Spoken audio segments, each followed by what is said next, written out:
I started working in clay after when I got to the University of Washington as an undergraduate from Spokane. I was really signed up as a science major, and I was going to become either a dental hygienist or I was going to go into be a medical technologist like my sister.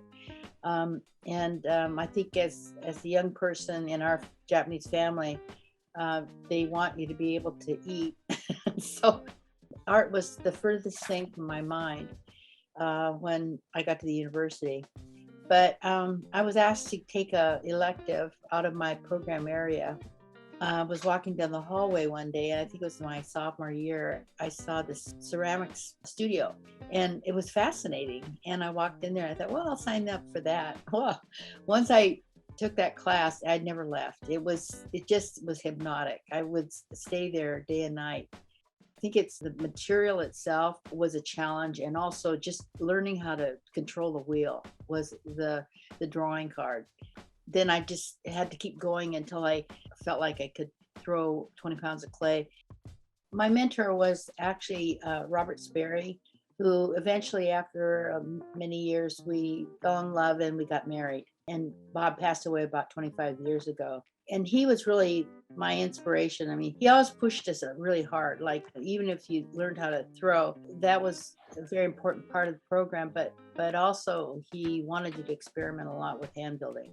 My work has changed over the years tremendously. And I think that the thing that probably changed, or that I recall in terms of working with the clay, was like building with slabs and just learning how to, make large slabs, and then also being able to pick them up and just, building things very quickly.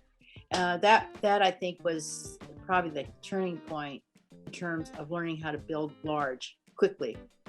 I think early on there was a piece called Moondog Dream. And Moondog Dream it's a vessel form, and it was also built with slabs. That method that I was telling you that I could build pretty quickly. So what I would do is I would draw the image out on paper, and then I would throw up the slabs and then just push and pull the material. So I could go pretty fast. Those pieces of that era were a key to my learning how to manipulate the material pretty quickly, and also gave me a way of building scale really fast. I wasn't a figurative person in the beginning. Moondog Dream. Also, there was another one that was called one with giant lips and a tongue sticking out. So those pieces kind of got me into the figure. And so later on, I was doing cars, and the cars came first, and I learned that I could control. I could make this thing look like a car, and I was kind of surprised myself. And they're about 30 inches long. And so that gave me the confidence when I did the cars that maybe I could put a figure in it, a human figure.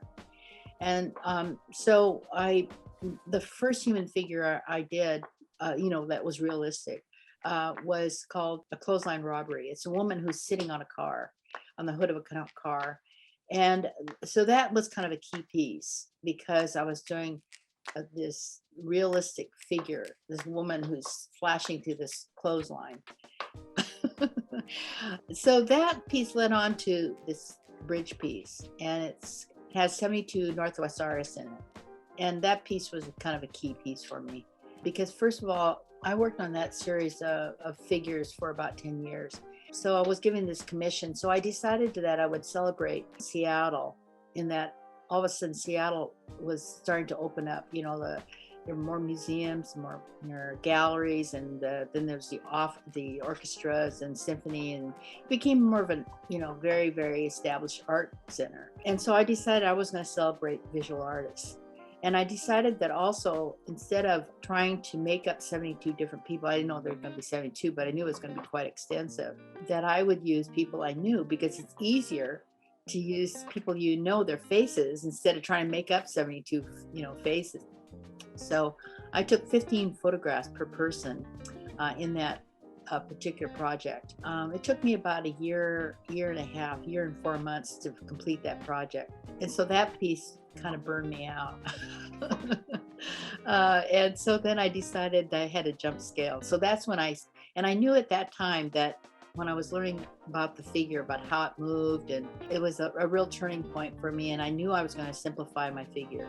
And it was a matter of time to experiment, to keep my figures become more simplified. I don't know if there's something felt was more contemporary. And I still am still working on it, to this day, trying to get my figures simplified. When you start a series of work, like I started that figure, one figure sitting on a car, and that gave me 10 years worth of that figure, using that realistic figure and working on ideas with it. And it seems that when you're working on something, you're saying, well, why don't I add this? So what happens is a series comes along because you can see how you can extend the idea, and you can't jam all your ideas on one piece. So what it does, it starts a series. Peter Volkas, I would say, really shook the world up. He definitely did that. And ever since then we get more people, well, especially on the West Coast at that time, experimenting more and more with subject matter. Subject matter started changing radically. And now it's just open-ended. It's really great to see all this different kind of work coming, and all over the world now. It's changing. Like I look at stuff from Europe now, and it's really changed too. So it's it's quite exciting. I feel like I've left in the dust. I don't think without the American Crafts Council that clay and jewelry and some of these other areas like fiber would have the recognition and the popularity that it does without that organization. It's hugely important.